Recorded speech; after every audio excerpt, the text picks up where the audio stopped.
JBNN keep you informed. I'm Michelle Jones. Before we get into the news, please remember to like, subscribe, leave a comment, and share the news with someone today.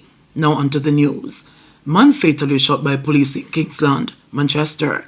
A man was fatally shot during an alleged confrontation with the police in Kingsland, Manchester on Tuesday morning. Police named the man as Orlando Clive Waite, otherwise called Garth, a resident of Kingsland. Police said that sometime between 2 a.m. and 3 a.m., a team went on an operation at a premises in Kingsland when Waite, who was reportedly armed, confronted them. The police opened fire and Waite was hit. He was taken to the hospital and pronounced dead. The police said a gun was seized. The Independent Commission of Investigations, INDECOM, is probing the incident. RJ Glynn employee shot and wounded while offering help. An employee of the RJ Glynn Communications Group is recovering in hospital after he was shot and wounded Tuesday morning at the intersection of Seashore Boulevard and Michael Manley Boulevard in Kingston. According to preliminary reports, sometime before 9 a.m., the suspect, who suffered some seizures, ran from his house into the community.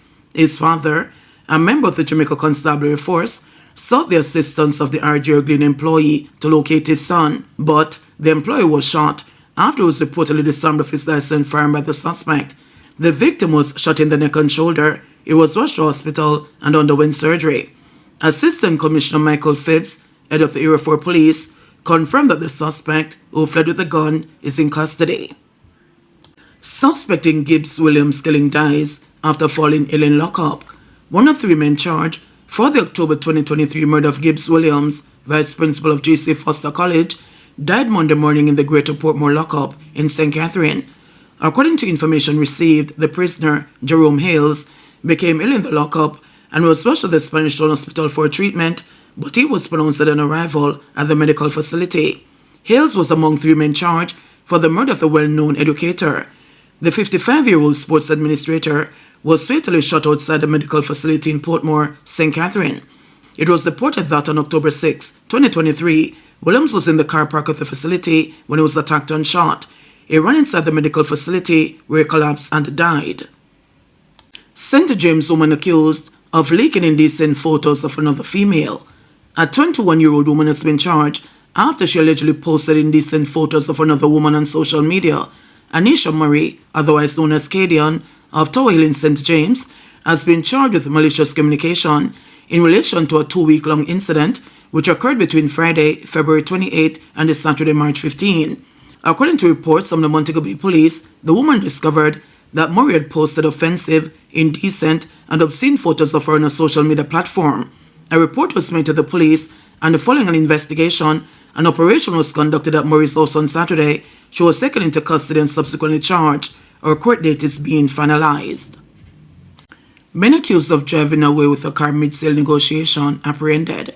The police have apprehended 2 men who allegedly drove away with a car mid-sale. A third man, who was found in possession of the stolen vehicle, was also apprehended.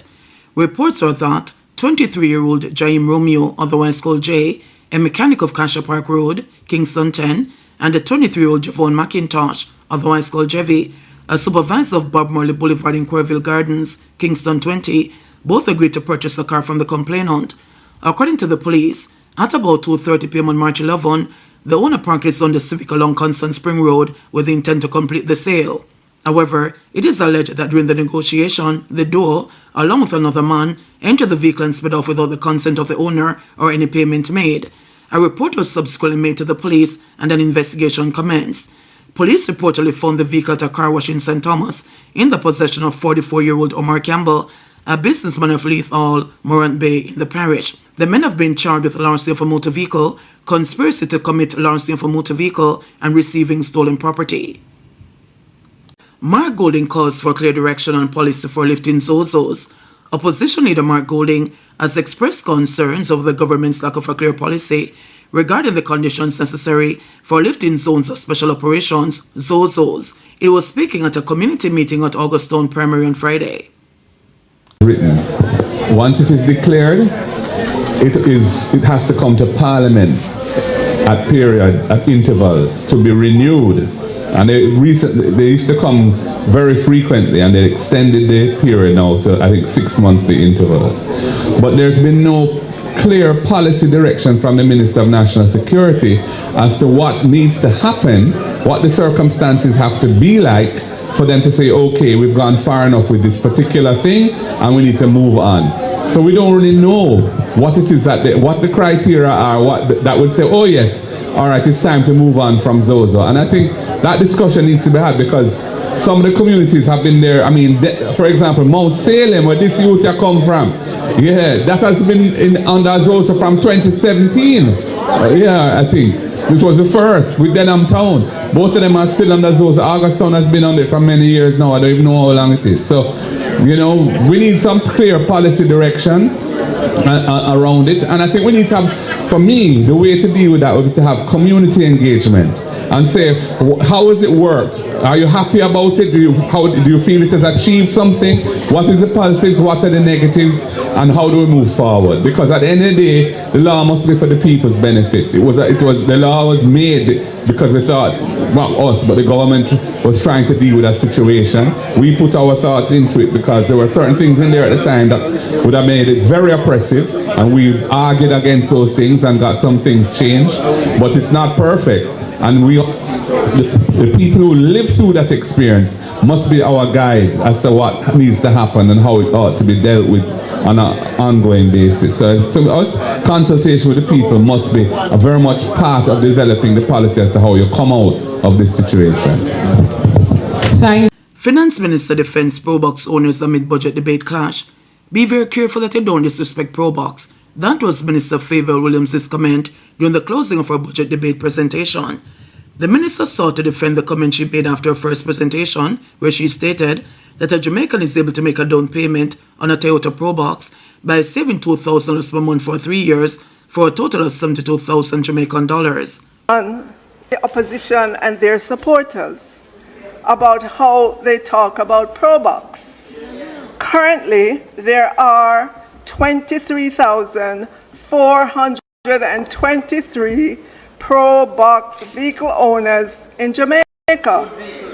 So be very careful that you don't disrespect Probox. Be very careful. Be very careful. Be very careful that you don't disrespect Probox, which is made by Toyota, the largest car manufacturer in the world.